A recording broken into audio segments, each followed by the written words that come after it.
Live from Town Square Towers at the heart of the Jersey Shore.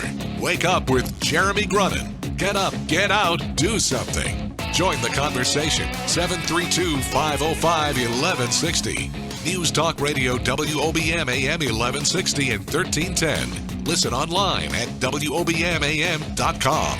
Good morning. Welcome back to Wake Up with Jeremy Grunin on Tuesday, November 8th. It is 6:09, give or take 3 minutes on the Radio Pup app, which means you should all be in line right now to vote because the polls in New Jersey open up at 6 o'clock and close tonight at 8. Remember to join the conversation here, 732-505-1160. Let us hear from you and let us know if you are voting for or against a candidate today. Though, again, I'm not asking Zach to take a poll because it's only 6 o'clock in the morning. We don't want to work too hard. Yeah, I need to nap over here. Yeah, I know. I'll leave you alone. Go back to sleep over there. Thanks, man. But no napping for our next guest, Walter Hopkin of WJH Engineering, as he got up a little earlier this morning to talk to us about what he does in his daily life, because I'm quite certain it's not sitting here on the radio. So Walt. Good morning, Walt. Good Phil morning. Good Phil morning. There you go. Yeah, so you can tell this is what I do every day of my life. I'm very smooth. Very smooth. But so, Walt, again, thanks for coming in. I kind of gave you a little teaser as to what I wanted to talk about, but, let's talk about you first. So you're 10 years old, you're playing in the sandbox, and you figure you want to be an engineer, right? Yeah, something like that. While I was rooting for what was then the Baltimore Colts and now the Baltimore Ravens, eventually I went through some mechanical drawing classes in high school, and I ended up being an engineer. So we're a civil engineering company in Wall, New Jersey. We do engineering, planning, and surveying.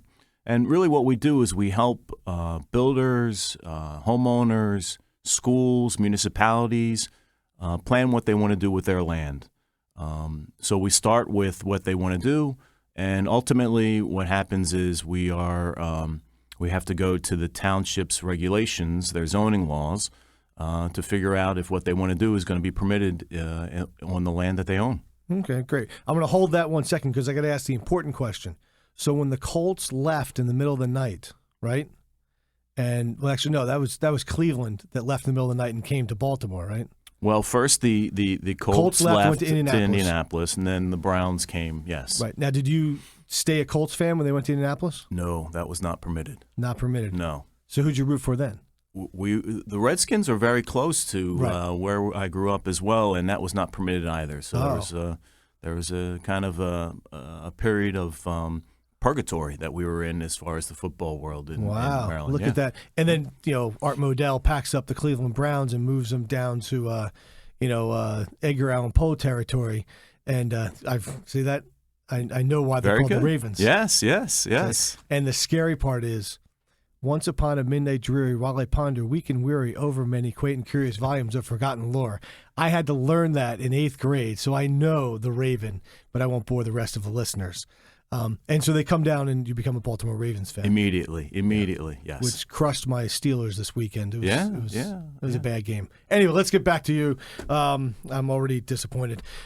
So you talked about the fact that what you do is you work with clients. People want to do development projects, but you're really looking at what the municipalities allow you to do. Right. It starts, there's different layers. It starts with the township. There's also regulations from the county, separate county planning boards. There's regulations from the Department of Environmental Protection as well. So we have to consider all these in what the client wants to do. And oftentimes, specifically the township's zoning rules kind of change what the client wants to do with their property. They have to adapt to what those regulations say. So we hear a lot about the master plan. Right. Okay. Each township, each municipality has a master plan. Okay. Which basically is, here's how we're going to develop our town. Okay. So you walk in with a client and you want to do a mixed use commercial residential facility, and you want to do it on High Street. I made that up. And you look, and the master plan shows that's residential. Can you do it? Well, there's different ways we always tell our client, basically anything's possible. It's just what lengths you want to go to do that. There's two ways that you can go about that. You can go to the township and ask them to reconsider their zoning and completely present the project to them and have them basically change their rules, their zoning rules for you. Or you can just go, it's going to get a little bit technical here, but you can just go to the board and say, we realize that you have these zoning rules, but we want to change them slightly. So it's difficult. It's basically a sales pitch to the town. And what happens oftentimes is the town gets a lot of pressure from the residents. And although the town may feel it's in the best interest of the town, a lot of people show up to the meetings and these types of projects get denied. And a lot of times they end up in the courts. And the people who show up to the meetings tend to be the ones voting today. That's yeah. And so it ends up in court. And if I understand it, I'm not an engineer. I don't play one on TV. But when it ends up in court, the attorneys and the judges look at what the law is. Right. They look at the law. They're not sensitive necessarily to there's a term in our business called NIMBY, which is an acronym for Not in My Backyard.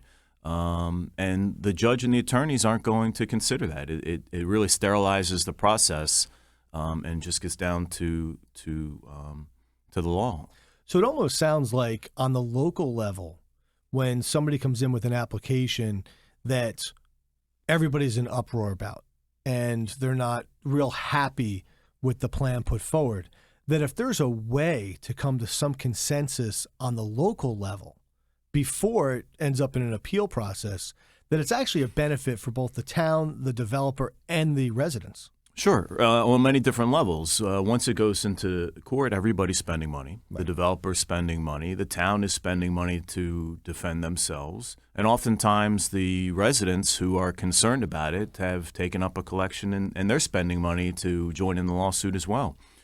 So from a financial standpoint, it's beneficial to resolve it before it gets to the court.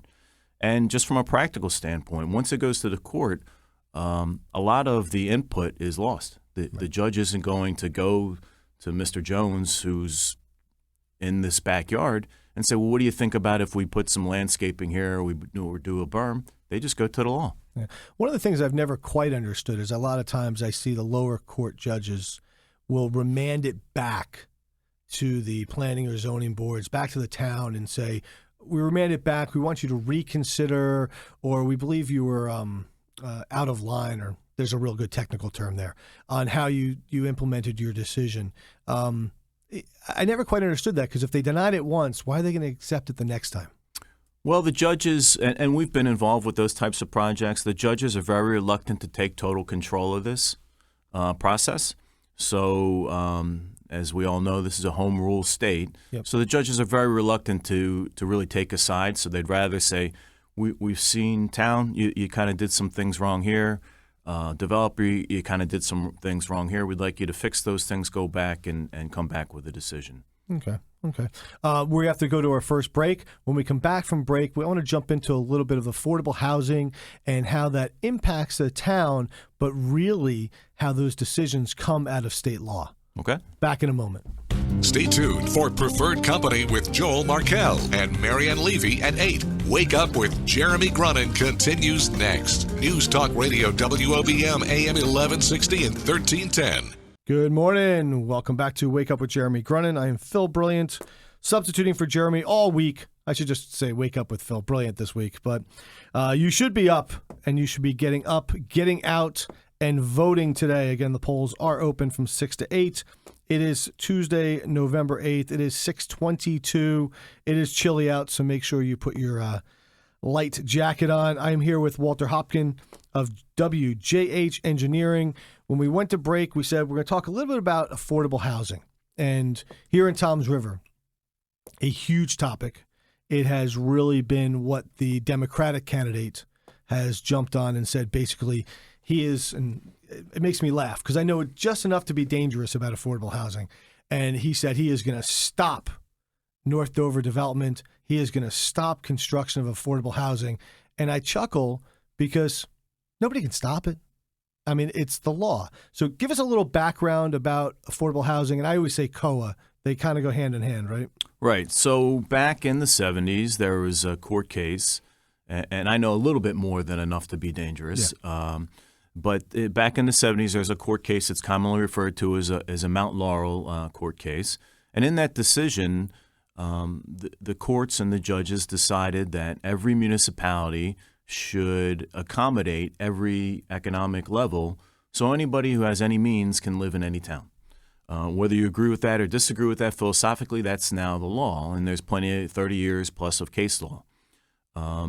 What that did is it set up this COA, which is an acronym for the Council on Affordable Housing, which was kind of a government agency that would look at each municipality and say, okay, you have this much land, you have this many residents. We think X number of your housing stock should be affordable. And there are lots of formulas on how to come up with that and what was affordable and low income, moderate income, and it really was broken down in that manner. When Governor Christie came in, there was a push to kind of reform this process, and that process, the COA, the Council on Affordable Housing, was disbanded. So good, bad, or indifferent, what we're ended up with today is really just these cases are handled on a case-by-case basis in the courts. Recently, there's been some recent decisions that have gone back and forth. One that was perceived as pro-builder and one that was perceived as pro-municipality. But what happens is when the towns say that they can control this, a developer can simply take them to court and say, we don't think you have enough affordable housing. We've spent a lot of money looking at your what you can accommodate, and we want to develop in this part of town, and this is what we want to do. And the judges will make those decisions for them. And when you look at, you say this part of town, when you look at where affordable housing kind of fits, and we'll go back to the fact of a master plan. Okay.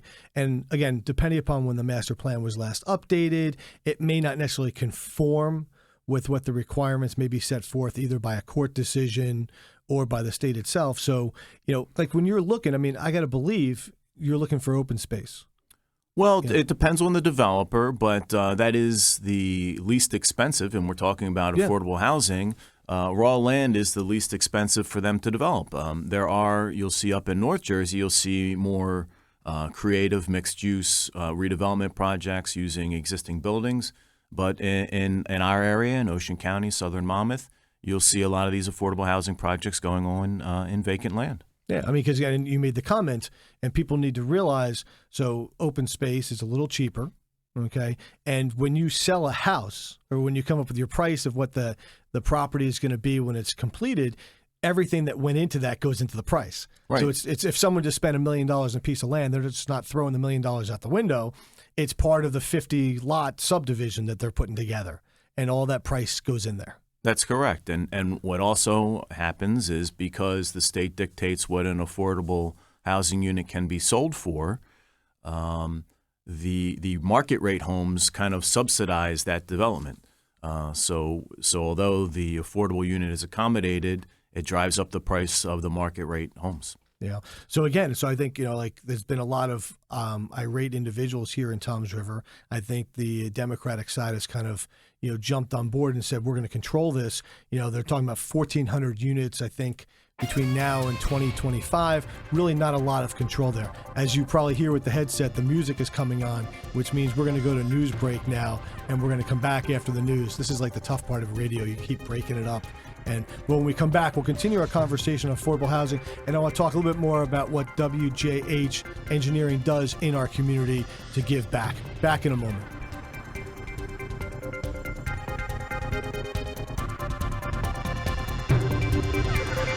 Coming up next, the latest from WOBM News, the Town Square, New Jersey News Network, and Fox News Radio. Wake up with Jeremy Grunin. News Talk Radio, WOBM AM 1160 and 1310. Live from the Jersey Shore to the world. Get up, get out, do something. Wake up with Jeremy Grunin. Take the show wherever you go. Download the free Radio Pup app for your smartphone or tablet. Join the conversation. 732-505-1160. News Talk Radio WOBM AM 1160 and 1310. Listen online at WOBMAM.com. Good morning. Welcome back to Wake Up with Jeremy Grunin. It is 6:36 on Tuesday, November 8th, Election Day 2016. It is around 30 degrees outside. It is chilly, and we are continuing our conversation with Walter Hopkin of WJH Engineering. I've got to give a quick shout-out to Mom and Dad Hopkin in Maryland. They are listening this morning, and I've made sure that I've pronounced Walt's name correctly all morning. Great, So, thank you. Two happy Ravens fans in Maryland. Yes, two more happy Ravens fans in Maryland. So when we went to break, we were talking about affordable housing, talking about the fact that really a lot of it, if not all of it, is state and court mandated. And I know, I've read about it for years. I've done some work on affordable housing projects, looking at underdeveloped sites that people want to bring back and look at that. So you look at a town, and again, I'm not going to put you on the spot. You look at a town like Toms River, a municipality, and when you look at the master plan, but you actually look at the layout of the town itself, the fact that most of this is happening in North Dover isn't because of its proximity to Lakewood or Jackson or Howell. It's because you're looking for open space. Right, that's true. And we have been involved with several affordable housing projects, and usually the ones, they're called affordable housing projects, but they are generally mixed use. So the predominance of the development is market rate, and the affordable housing units are integrated within it. But what we've seen is the most successful ones are the ones where the municipalities have a dialogue. They cooperate with the developer, and there's a consensus built. The ones that usually don't end up to be as successful, or I shouldn't say successful, but popular with the residents, are the ones that take a hard line and say, no, we're not going to let you do this here. The developer goes to a judge who doesn't live in that town, and the judge makes a decision based on the law. We see a lot more units done that way, and a little bit more of a cookie-cutter approach done when that route is taken. Yeah, so the moral of the story is affordable housing's here to stay. It's going to either happen because the towns, the government, the developer, and the residents work together, or the courts are going to say, here's what's going to happen, move forward. That's correct. Okay. That's correct. So let's put affordable housing in our back pocket. Let's put politics in our back pocket for now. Let's talk about WJH Engineering. You and I have been at many events together. As I said yesterday, I talked about the Boy Scout event when we did the shooting event, and you were there. I believe you were one of the sponsors of the event, and a lot better shooter than I was that day. I don't know about a lot better, but I'm definitely a lot better. Okay, yeah, all right, definitely. I didn't come with my own gun. Okay, so all right. that in itself, But tell us a little bit more about what WJH does to give back to the community. Well, there's three charities that we really, or organizations that we like to support. One, like you said, is the Boy Scouts. Really, just a great organization, very affordable. No boys turned away with regard to financial ability. So I know in our organization, there's been times where there's been parents that have had a problem just making the dues payments, and we've taken care of that for them. So I would encourage anybody out there who's interested in Scouts to reach out to their local scouting unit, and regardless of their financial ability. The other would be the American Red Cross. I'm on the board of directors of the Red Cross, the coastal region. Another great organization. We do a lot more than just than blood and disasters. We also help the military. If somebody from the military needs to get back to the United States and they're overseas, there's only one way for that to occur, and that's through the American Red Cross. They arrange for that travel. They coordinate with the military, and they're the ones that get the personnel back to their homes. And the last one, and I'm sure you've had them on, is Michael's Feet, which is a great organization that helps seriously ill newborns. A good friend of both of ours, Yep. Adam Puharich, and his wife Dana are the figureheads, I think, at this point of that organization, and they've successfully transitioned it to a great organization with a lot of people that are involved. Yeah, Adam was on last Friday with Jeremy, and he made it very clear that Jeremy is the A team, and he had been on 2 previous times with the B team, which was me. So we have 1 minute left. Okay. I had said I'm going to tease you out the magic wand. Can you use something? I think in the spirit of the election, if I had a magic wand, I think I would pass it over this election process, and maybe we could come up with a better candidate. Boy, that is an awesome thing to say for today. I would have loved to have any candidate better than the two we have. Not going to ask you who you're voting for, but are you voting for a candidate or against a candidate? I'm voting for. I'm Okay. voting for. Good to hear. Let's give out some contact information. How do people get a hold of you? www.wjhengineering.com or our phone number, 732-223-1313. And I will tell you, check out Walt's page again, WJHengineering.com, and go to the Our Team page. I really love how the people transpire from their day in the suit and tie.